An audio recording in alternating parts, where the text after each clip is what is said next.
एक बार एक शेर ने एक लोमड़ी को अपना सलाहकार बनाया।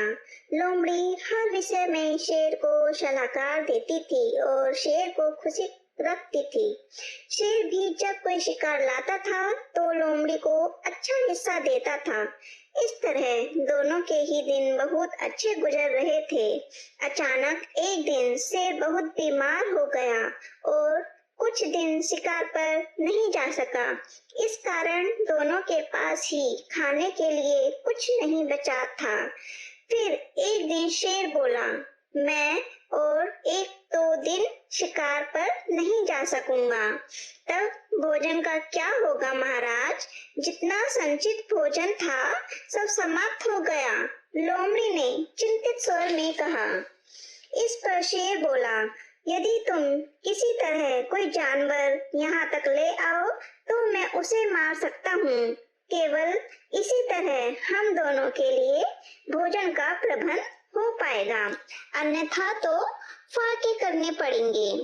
लोमड़ी तुरंत गुफा से किसी जानवर की खोज में निकल पड़ी। थोड़ी ही दूर चलने पर उसे एक गधा घास चरते हुए दिखाई दिया।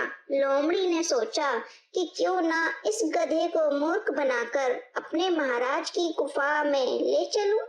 लोमड़ी गधे के पास पहुंचकर बहुत चापलूसी से बोली, नमस्कार महाशय, आप कैसे हैं? मैं आपको बड़ी देर से ढूंढ रही थी। मेरे पास आपके लिए एक शुभ समाचार है। यद्यपि गधा लोमड़ी से पहली बार मिला था, परंतु वह शुभ समाचार जानने के लिए उतावला हो उठा। वह बोला, शुभ समाचार? आप मुझे कौन सा शुभ समाचार सुनाने आई हैं? मैं वह समाचार जानने के लिए बहुत ही उत्सुक हूँ। लोमड़ी बोली, इस जंगल के महाराज आपको अपना संतरी नियुक्त करना चाहते हैं। गधे को यकायक विश्वास नहीं हो रहा था। उसने लोमड़ी से पूछा, इस जंगल में तो एक से एक ताकतवर तथा बुद्धिमान जानवर हैं, फिर उनमें से किसी को अपना संतरी न बनाकर शेर ने मुझे ही क्यों चुना? लोमड़ी बोली, क्योंकि वह जानते हैं कि खतरा भांपते ही आप बहुत ऊंची आवाज में चीख सकते हैं। यह सुनते ही गधा खुशी से फूला न समाया।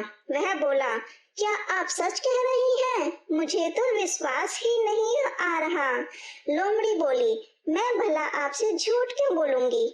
बेचारा सीधा साधा गधा चालाक लोमड़ी के जाल में फंस गया। लोमड़ी गधे को लेकर सीधे शेर की गुफा की ओर चल पड़ी। शेर की गुफा में पहुंचते ही लोमड़ी जोर से चिल्लाकर बोली, महाराज, मैं गधे को ले आई हूँ, आप तैयार हो जाइए। लोमड़ी की बात सुनकर शेर ने अपनी पोजीशन ले ली और गधे के अंदर आते ही उसे मार डाला।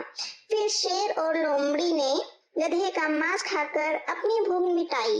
बेचारा गधा अपनी बेवकूफी के कारण अपनी जान गंवा बैठा।